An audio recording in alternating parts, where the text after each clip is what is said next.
جنگل کے دل میں، جہاں درختوں کی سرگوشیاں رازوں کی کہانیاں بیان کرتی تھیں اور پتوں نے چھپی داستانوں کو ہلچل دیا، ایک طاقتور شیر جس کا نام لیو تھا اور ایک ہوشیار لومڑ جس کا نام فیلکس تھا، رہتے تھے۔ لیو دنیا بھر میں جنگل کا بادشاہ جانا جاتا تھا، اس کی شاندار دیعڑن میں سب کی دل دہلا دیتی تھی۔ دوسری طرف فیلکس چھوٹا اور پھرتیلے تھے، اس کا چال باز ذہانت ہمیشہ نئی منصوبوں کو دھیان میں رکھتا تھا تاکہ دوسرے جانوروں کو شکست دے۔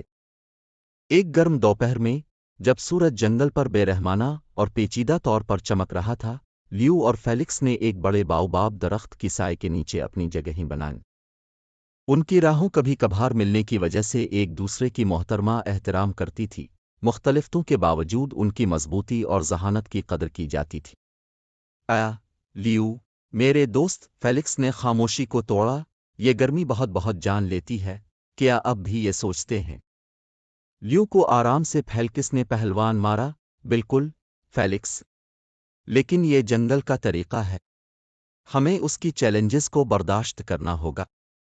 فیلکس اتفاقنہ سوال سے پہلے ہی موچھیوں کی طرح لہرا رہے تھے، سچ کہا، سچ کہا۔ لیکن کیا یہ ممکن نہیں ہوگا کہ ہم گرمی کو برداشت کرنے کا کوئی طریقہ دیکھ سکیں؟ لیو کو انتہائی دلچسپی ہوئی، فیلکس، اب کے دل میں کیا ہے؟ فیلکس کی آنکھوں میں شرارت بھرا دھمکا، میں ایک مقابلہ پیش کرتا ہوں، لیو۔ اس کی مقابلے میں دیکھیں کہ ہم میں سے کون اس ظلمتی گرمی سے زیادہ راحت فراہم کر سکتا ہے۔ لیو کے کہی، فیلکس کی بدمعاونتی کی حیرت میں آ گئی، بہت ہی بھلی بھلی باتیں، فیلکس، لیکن یاد رہے، میں جنگل کا بادشاہ ہوں، مجھے آسانی سے شکست نہیں دی جا سکتی۔ اور اس طرح مقابلہ شروع ہوا۔ لیو نے بہت شور مچایا، ایک خوبصورت ہوا کا دھکا مار کر درختوں میں گھسنے لگا، جو گرمی کی زد میں راحت فراہم کرنے میں مدد فراہم کرتا۔